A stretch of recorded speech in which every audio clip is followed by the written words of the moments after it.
কানেকশনটা কোথা থেকে নাও, ইলেকট্রিসিটি কানেকশনটা ডাইরেক্ট লাইন।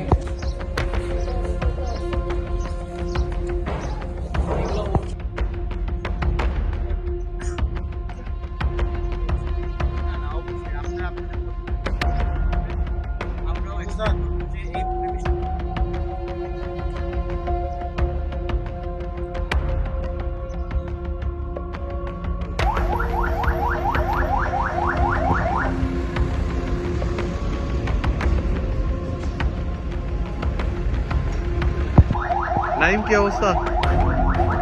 লাইভ চমৎকার হয়েছে।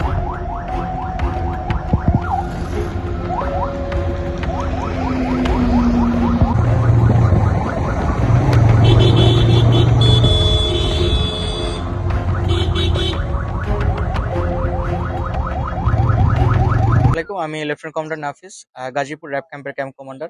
বর্তমানে ইলেকশনের দায়িত্বে গাজীপুর ৩ আসনে নিয়োজিত আছি।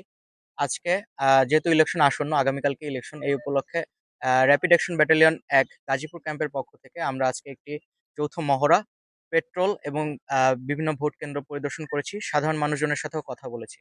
সো আমাদের আজকের উদ্দেশ্য ছিল যে ভোট কেন্দ্রগুলো আছে সেখানে প্রিজার্ভিং অফিসার যারা আছেন তাদের সাথে পরিচিত হওয়া, তাদের কাছে আমাদের যোগাযোগ নাম্বারগুলো আছে কিনা সেই বিষয়গুলো নিশ্চয়তা করা, এবং কোনো ধরনের কোনো পরিস্থিতি অ্যারাইজ হলে তারা কিভাবে যত দ্রুত সম্ভব রেসপন্স করবেন সেই বিষয়টা তাদের সাথে আমাদের মত বিনিময়ের মাধ্যমে একটি সম্পর্ক এস্টাবলিশ করা।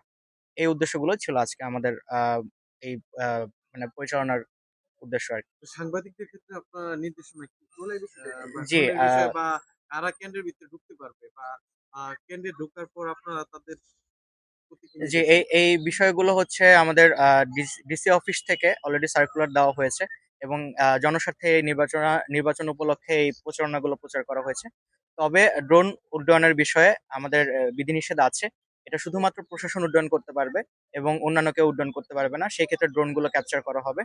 আর এই প্রেক্ষিতে আপনাদেরকে একটু জানিয়ে রাখি যে আসন্ন নির্বাচন উপলক্ষে, অর্থাৎ আগামীকালকে নির্বাচন উপলক্ষে আমরা র্যাপিড অ্যাকশন ব্যাটালিয়ন ১ এর পক্ষ থেকে গাজীপুরে আমরা ড্রোনের মাধ্যমেও নিবিড় পর্যবেক্ষণ করব, এবং যে কোনো ধরনের কোনো পরিস্থিতি অ্যারাইজ হলে এবং ঝুঁকিপূর্ণ কেন্দ্রগুলো বিবেচনা করে আমরা এই ড্রোনগুলো অপারেট করব, এবং কোনো সমস্যা হলে যাতে আমরা দ্রুত ওখানে রেসপন্স করতে পারি এবং বার্ডস আই ভিউ থেকে একটা ক্লিয়ার পিকচার পেতে পারি এবং অপরাধীদের দ্রুত শনাক্ত